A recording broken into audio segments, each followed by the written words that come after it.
Amis téléspectateurs, amis du web, bonjour. Nous sommes dans un cadre particulier aujourd'hui où nous recevons l'une des grandes figures du paysage politique ivoirien, Mat Amon Ago. Beaucoup d'Ivoiriens la connaissent, de nombreux Ivoiriens la connaissent, des Africains aussi, des universitaires. C'est une femme qui a été vice-présidente de l'Assemblée nationale de Côte d'Ivoire et qui est actuellement vice-présidente du FPI en charge de la coordination des actions de libération de Laurent Gbagbo. C'est un peu dans ce cadre-là que nous la recevons aujourd'hui à Vertu Direct et on est très heureux d'avoir cette figure de proue de la politique avec nous. Madame Agom, bonjour. Bonjour. Ça va? Oui, ça va, ça va. Ça va. On va tout de suite entrer dans le vif du sujet. Oui, pas de problème. On vous qualifie comme celle qui a aujourd'hui, on va dire, mis un peu en difficulté, en très grande difficulté, le président Afi quant à sa ligne de conduite au niveau du FPI. On est en plein dans la crise du Front populaire ivoirien et c'est par ça que nous commençons cette interview. Comment on peut dire que c'est moi qui l'ai mis en difficulté?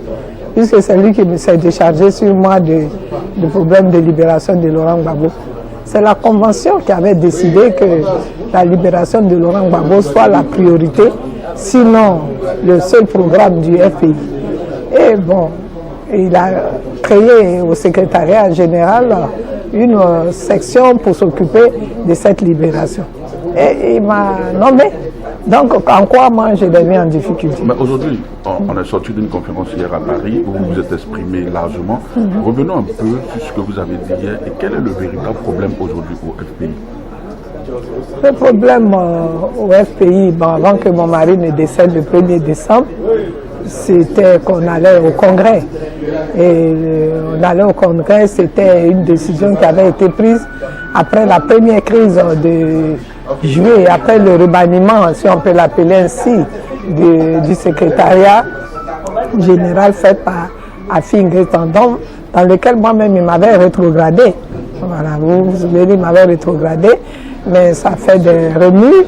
Il y a eu des bonnes volontés qui se sont érigées en médiateurs et nous avons endossé au cours d'un secrétariat général, un secrétariat central, toutes les décisions proposées par la médiation. C'est la médiation qui a conseillé qu'il refasse un secrétariat général consensuel. C'est ce que nous avons fait. Et c'est au cours de ce secrétariat, de la mise en place de ce secrétariat consensuel, que Afi N'Guessan lui-même m'a proposé de prendre la charge de la coordination pour Laurent Gbagbo. Donc on ne peut pas dire que je l'ai mis en difficulté sur ce point. Je crois que nous sommes d'accord. Je ne suis pour rien dans la situation d'Afi N'Guessan. Maintenant, le problème d'Afi N'Guessan, c'est qu'Afi N'Guessan refuse d'exécuter les décisions prises par leur convention, qui est la structure avant le Congrès, la plus grande structure avant le Congrès. Le comité central était déjà dans ce sens. Le secrétariat général était déjà dans ce sens, qu'on fasse de l'affaire Gbagbo, la libération de Laurent Gbagbo, la priorité du Front populaire ivoirien. Afi N'Guessan ne veut pas. Voilà. Et ce n'est pas un problème de stratégie ni de courant. Et il veut que nous collaborons avec le régime qui est installé après coup d'État. Parce que notre régime est tombé après coup d'État. Nous n'avons pas perdu les élections normalement pour être une opposition classique. Alors on parle de nous comme une opposition classique. Non.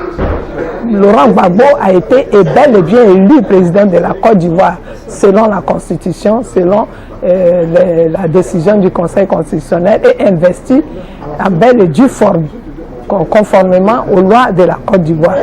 Et il a fait l'objet d'un coup d'État militaire au profit d'Alassane Ouattara.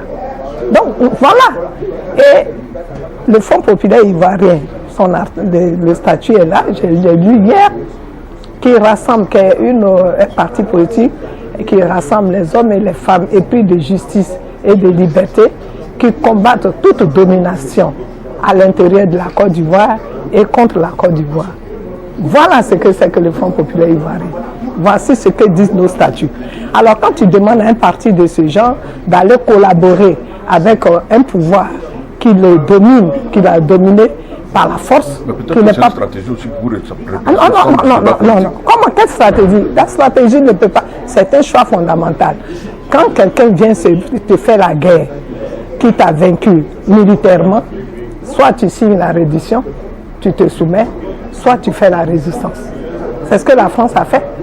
L'Allemagne nazie avait battu la France militairement, mais il y a eu des résistances. Et le Front populaire ivoirien, étant déjà un parti qui est prévu, qui est conçu pour refuser toute domination de l'extérieur, puisque le coup d'État a été fait par la communauté internationale, disons la France en tête et ses alliés. Donc, le Front populaire ivoirien ne peut pas s'inscrire dans la collaboration avec l'ennemi. Est-ce que vous voyez? Donc là, M. Affi N'Guessan touchait un point fondamental de notre existence. Donc ce n'est pas un problème de courant ni de stratégie. Donc vous estimez qu'il collabore avec l'ennemi et que... Mais il a dit, c'est pas qu'il est en train de collaborer, il a dit et il a commencé à le faire sans notre avis. Par exemple, il a envoyé un représentant à la CI sans prévenir, sans en parler auparavant dans les structures. On s'est écrit aussi dans les statuts du Front populaire ivoirien que les décisions doivent être prises après un débat démocratique au sein des organes. On n'avait pas débattu de cela au secrétariat exécutif, ni au secrétariat général, ni au comité central. Et il allait en solo prendre cette décision. Il dénature notre parti.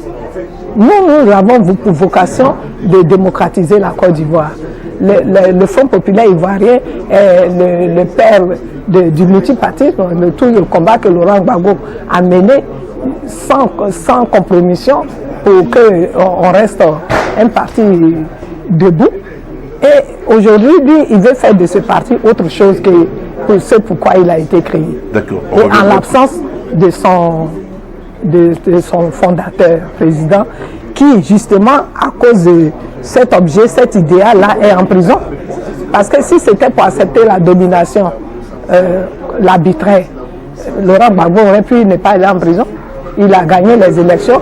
Et vous vous souvenez que depuis New Delhi, en Inde, après le lendemain de son investiture, M. Nicolas Sarkozy lui a donné l'ordre de quitter le pouvoir. Donc ça veut dire que nous sommes sous domination française. On n'a pas été décolonisé comme on le pensait. Et Laurent Gbagbo, son combat, si vous connaissez son parti, l'article 4, ce qui est écrit, en tant que militant fondateur du FPI, c'est l'objectif qu'on se donnait de lutter contre toute domination. Donc il ne pouvait pas obtempérer à cet ordre-là. C'est pour ça qu'ils lui ont proposé d'aller en exil doré. Il a refusé parce que nous, notre objectif justement, c'est de faire de la Côte d'Ivoire un pays démocratique. Ça veut dire quoi? Que c'est le peuple qui doit choisir son dirigeant. Alors tant que ce n'est pas le peuple qui l'a déchu ou le peuple qui n'a pas voté pour lui, il ne peut pas quitter le pouvoir que le peuple vient de lui remettre. Vous comprenez? Et c'est dans l'objectif de garder cette ligne-là qu'il est en prison. Alors vous trouvez normal que son remplaçant nous invite à l'abandonner. Donc on aura adhéré au Front populaire ivoirien. Et puis aujourd'hui, où le président fondateur, pour respecter l'idéal commun que nous lui avons promis, et nous avons tous adhéré parce que nous croyons à cet idéal, on l'abandonne en cours de route. D'accord, justement en parlant du président. Donc vous retenez bien, donc c'est pas une histoire de stratégie ni de courant. Affi N'Guessan a touché à un point fondamental de l'existence du FPI, de la nature du FPI, de l'objet du FPI, de l'idéal du FPI. Il a trahi donc. Enfin, ce n'est pas une trahison, il veut porter à peine tuer cette partie. C'est-à-dire le dénaturer. C'est-à-dire en nous invitant à aller faire la collaboration, à aller nous soumettre à abandonner la posture de résistance, on n'est plus FPI. Est-ce que vous comprenez? Or, c'est une adhésion volontaire d'hommes et de femmes. Et voilà, tous ceux qui ont adhéré volontairement ont montré. La base, vous voyez comment la base réagit. Ok. On va justement parler donc d'un volet assez important de votre mission, c'est la libération du président Laurent Gbagbo. Vous revenez de la haie? Oui. Vous avez vu le président Laurent Gbagbo? Oui. Il va bien? Oui, ça va. Disons, comment va-t-il? Ça va. Est-ce qu'on peut avoir quelques détails de la visite ou bien ça relève? Non, ça relève des structures. Oui, mais justement. la polémique, vous revenez de la haie, il y a une polémique sur les différents documents qui sont... Ah non, si c'est pour parler d'un point précis, je peux vous... Voilà, il y a des documents qui ont porté sa signature, Quel qui sont document? contestés. Dites, posez bien clairement votre question et je répondrai. Sa lettre de candidature. D'abord, la question qu'on aurait dû vous poser, hein, c'est les téléspectateurs m'en voudront si je ne la pose pas. Est-ce que Laurent Gbagbo est candidat à président du FPI? Par rapport à quoi? Il est candidat. Est-ce qu'il a envoyé une lettre pour dire... Non, Est-ce qu'il est candidat à la présidence du FPI? non, je n'aime pas cette question. Demandez, est-ce que Laurent Gbagbo a envoyé... Ah oui, mais il faut que je redresse d'abord, pour ne pas qu'il y ait d'ambiguïté. Est-ce que M. Laurent Gbagbo a envoyé un courrier notarié, un acte notarié, pour dire qu'il accepte la candidature qu'on lui a proposée d'être président et d'être candidat à la présidence du Front populaire? C'est ça la question. Question ainsi reformulée par vous, mais qui rejoint la mienne. Voilà, c'est ça. Oui, Si c'est ça, oui, il m'a même montré. Il me dit, voici, dans la table, on était à cette table-là, voici mon notaire était assis et l'envoyé du notaire était là, mon avocat était là, j'étais assis là, quand j'ai signé. Et quand j'ai lu, comme c'est du néerlandais qu'ils ont traduit, bon, j'ai vu quelques petites fautes, c'est ce que j'ai corrigé au bic que vous avez vu là, avant de signer. Donc, sa lettre de candidature est authentique. Authentique. Donc, il m'a même demandé, comment se fait-il que vous, une lettre, une signature certifiée devant le notaire, vous contestez cette signature? J'ai dit, ah, moi aussi, c'est la première fois. Je suis professeur de droit, mais c'est la première fois. Et que je trouve cela très grave. Parce qu'en ce moment-là, j'avais perdu mon mari. Donc, j'étais un peu en retrait, j'apprenais ces nouvelles. Et je me disais que c'était très grave. Très grave. Est-ce que la prison Laurent Gbagbo peut diriger le FPI? Est-ce que le parti en lui-même a des éléments nécessaires qui permettent à un président absent de diriger? Afi était en prison, mais il était toujours président du FPI. On avait mis un intérimaire. Oui ou non? Le mandat d'Afi est fini depuis 2003. Et parce que depuis 2003, parce qu'il a été élu en 2001. Il a été élu pour 3 ans, n'oubliez pas. Mais le contexte social, le contexte délétère de l'époque a fait que, par consensus, au comité central, c'est l'homme qui décide, c'est l'homme qui prend on a décidé de le reconduire. Donc, il est hors mandat, là. Il est hors mandat. C'est ce que les gens oublient, il est hors mandat. Ça fait 13 ans, plus de 13 ans qu'il est là, alors qu'il a été élu pour 3 ans. Si on est si formaliste sur les textes, il ne serait pas là. Ces partisans disent que vous avez peur de l'affronter et que vous préférez... Mais pourquoi? Qui a suspendu maintenant le Congrès? Oui, mais justement, c'est parce que... on a peur de l'affronter, tout ça. Pourquoi faire des supputations? Oui ou non, Laurent Gbagbo a accepté notre candidature. Et il m'a dit clairement qu'il a accepté parce que Afi est en train de dénaturer son parti. C'est tout. Ils étaient 5 ans, ils fondaient ce parti. Il m'a cité les personnes. C'est ce qu'il m'a dit. Le jeudi à la haie. Juste pour en continuer dans cette Ça, c'est ce qu'il m'a dit. Oui. Voilà. Madame la vice-présidente. Qu'il a accepté. J'ai dit, président, ne parlez pas. On a tous vu, on a lu votre lettre. Vous avez expliqué correctement pourquoi vous avez accepté. Voilà.